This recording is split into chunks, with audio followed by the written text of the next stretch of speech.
kelas 4 ini. Yang pertama, di pertemuan ini kalian harus mampu membaca Quran surat Al-Hujurat ayat 13 dan dengan baik dan benar.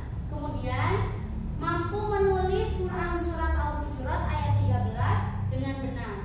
Yang ketiga, mampu memahami isi kandungan Quran surat Al-Hujurat ayat 13 dan hadis keberagaman. Ya. Selanjutnya kita lihat gambar yang ada di layar. Kita lihat ada berapa gambar di sini? 4. Ada 4. Coba perhatikan baik-baik. Gambar pertama yang ini. Terdapat keberagaman apa di sini? Keberagaman warna kulit, keberagaman jenis kelamin. Ya, ada perempuan, ada laki-laki, ada yang berwarna kulitnya putih, ada yang warna kulitnya apa ini? Hitam atau lebih gelap, ada yang warna kulitnya sawo matang, ada juga yang bersih, putih bersih. Kemudian ini gambar kalian. Di sini ada keberagaman. Keberagaman apa yang di sini dilihatkan? Apa di sini sedang bermain apa?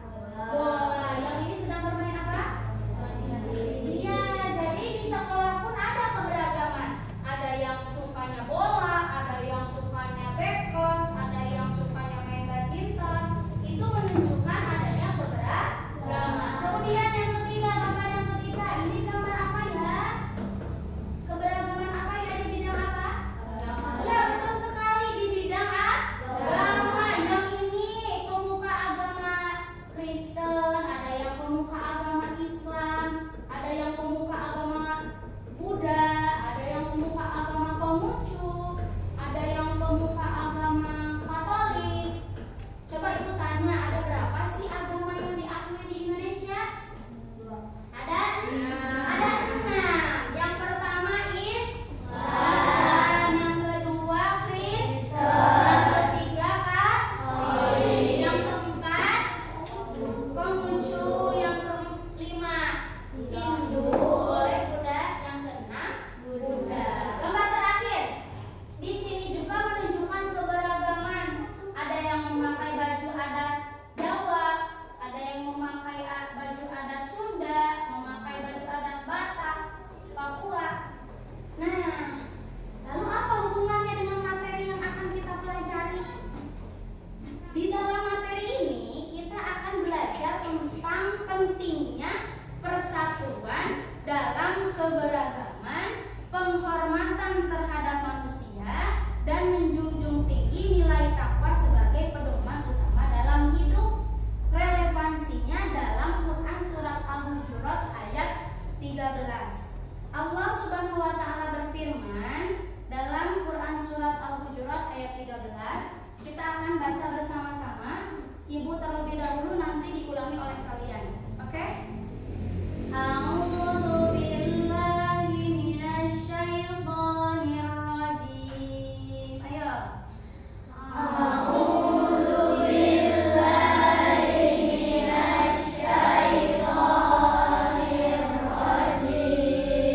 Bismillahirrahmanirrahim.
Sungguh Allah Maha mengetahui dan juga Maha teliti. Nah, ayat ini menjelaskan bahwa Allah menciptakan manusia dengan keberagaman yang berbeda-beda, menciptakan manusia dengan jenis kelamin yang berbeda. Ada jenis kelamin laki-laki, ada jenis kelamin perempuan, ada budaya Sunda, ada budaya Jawa, ada budaya orang Sumatera. Itu sangat berbeda-beda, mempunyai keberagaman masing-masing. Hal ini menunjukkan perbedaan bangsa, suku, budaya, bahasa tidak lain adalah untuk saling mengenal. Nah, dari ayat tersebut terdapat isi kandungan yang dapat kita petik, pesan pokoknya yang dapat kita petik. Lihat ke depan. Pesan pokok ayat Quran surat Al-Hujurat ayat 13 yang pertama adalah asal usul manusia yang sama. Jadi asal usul manusia itu sama semuanya, dari Nabi Adam dan Siti Hawa, nenek moyang kita sama, ya. Yang kedua, keberagaman adalah sunatullah. Sunatullah itu apa? Sunatullah itu adalah ketentuan Allah. Jadi Allah menciptakan manusia dengan berbangsa-bangsa, bersuku-suku. Itu gunanya untuk apa? Agar saling mengenal. Untuk saling mengenal untuk apa nantinya? Kalau sudah saling mengenal, akan timbul rasanya toleransi, mudah menolong, gotong royong, seperti itu ya. Yang ketiga, pesan pokok dari Quran surat Al-Hujurat itu adalah kemuliaan berdasarkan ketakwaan. Jadi Allah menegaskan bahwa derajat kemuliaan seseorang tidak ditentukan oleh kekayaan atau hartanya, tapi dari segi apa? Dari segi ketakwaan. Yang keempat, pentingnya persaudaraan. Ayat ini mengajarkan nilai persaudaraan dan menghindari sikap diskriminasi. Semua manusia adalah saudara di bawah satu penciptaan, yaitu siapa? Allah Subhanahu wa Ta'ala. Yang terakhir, pesan pokok dari ayat Quran surat Al-Hujurat adalah Allah mengetahui dan Maha teliti. Jadi di sini Allah mengetahui segala amal dan ketakwaan manusia, baik yang nampak maupun yang tidak terlihat. Jadi kalau mau berbohong merasa tidak terlihat itu salah. Kemanapun kalian, Allah pasti melihat. Kemudian relevansinya apa? Relevansi itu hubungan Quran surat Al-Hujurat dengan keberagaman. Yang pertama, menghargai keberagaman. Ya, jadi dalam Quran surat Al-Hujurat dengan materi yang sedang kita pelajari adalah yang pertama, menghargai keberagaman. Dalam ayat ini dijelaskan bahwa manusia diciptakan beragam dalam suku, budaya, bahasa. Nah, alasannya untuk apa? Untuk tidak ada perselisihan, melainkan untuk saling mengenal dan belajar satu sama lain. Yang kedua, menjaga persatuan dan kesatuan. Dengan saling mengenal dan menghargai, manusia dapat hidup rukun, menciptakan persatuan. Nah, ayat ini juga mendorong kerjasama antar individu dalam kelompok untuk kebaikan sesama. Yang ketiga, melawan diskriminasi dan rasisme. Yang keempat, menanamkan sikap rendah hati. Jadi dalam keberagaman itu kita dapat mempunyai sikap rendah hati. Yang kelima, berusaha meningkatkan ketakwaan. Jadi dalam ayat ini ditekankan yang paling mulia di sisi Allah adalah yang paling bertakwa, bukan yang paling banyak hartanya, bukan yang paling banyak mobilnya, apalagi yang banyak sawahnya, bukan. Ya,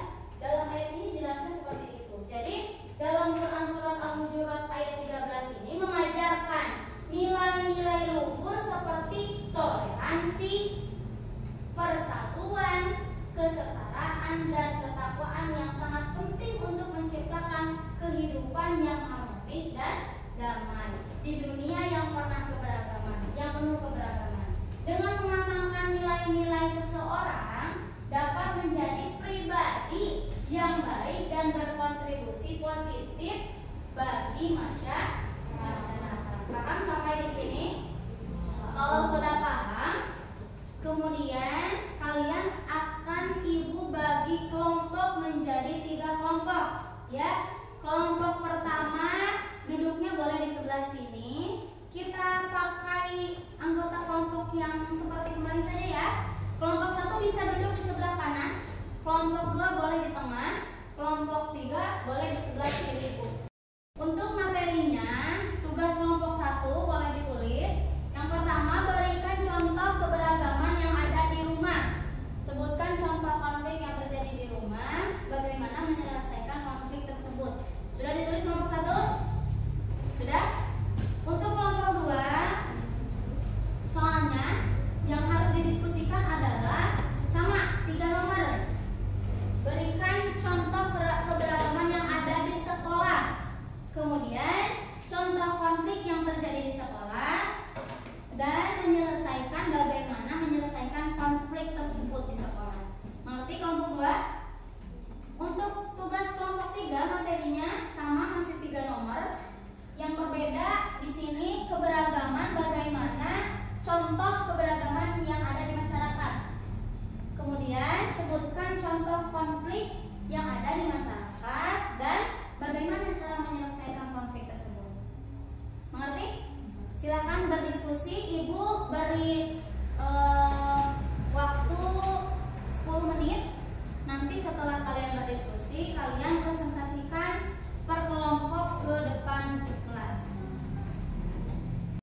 Untuk presentasi yang pertama, kita akan tampilkan dulu dari kelompok yang pertama.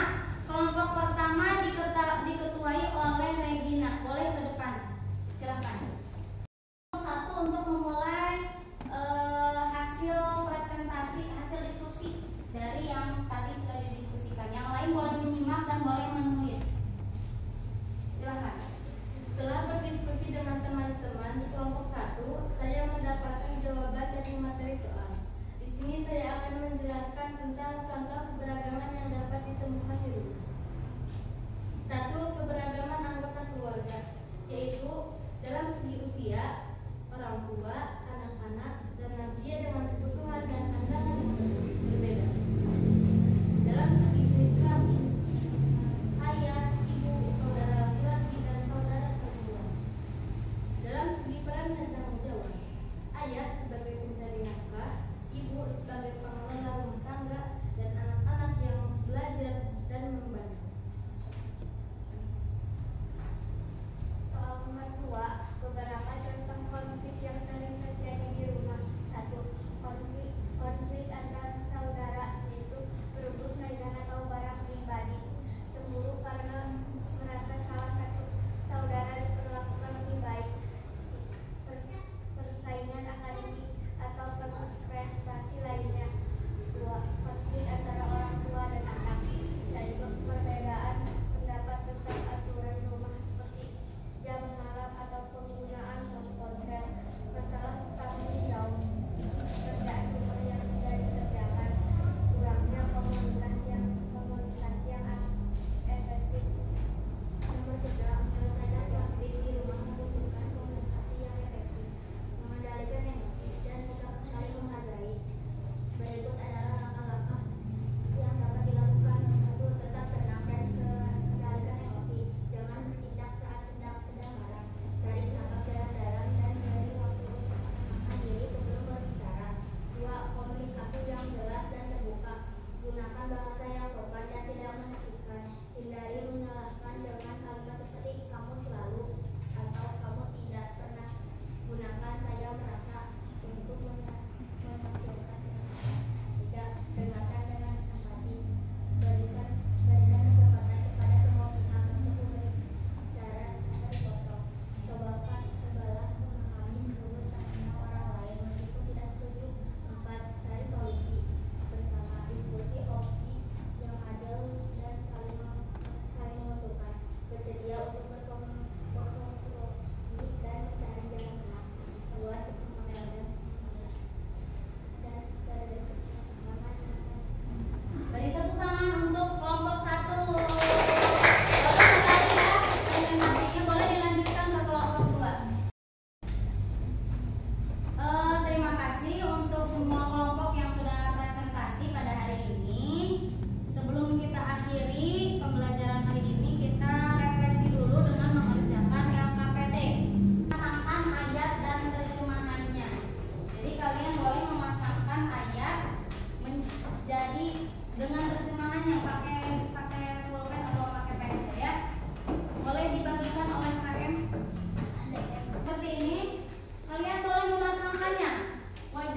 bainakum syu'uban wa qabaila.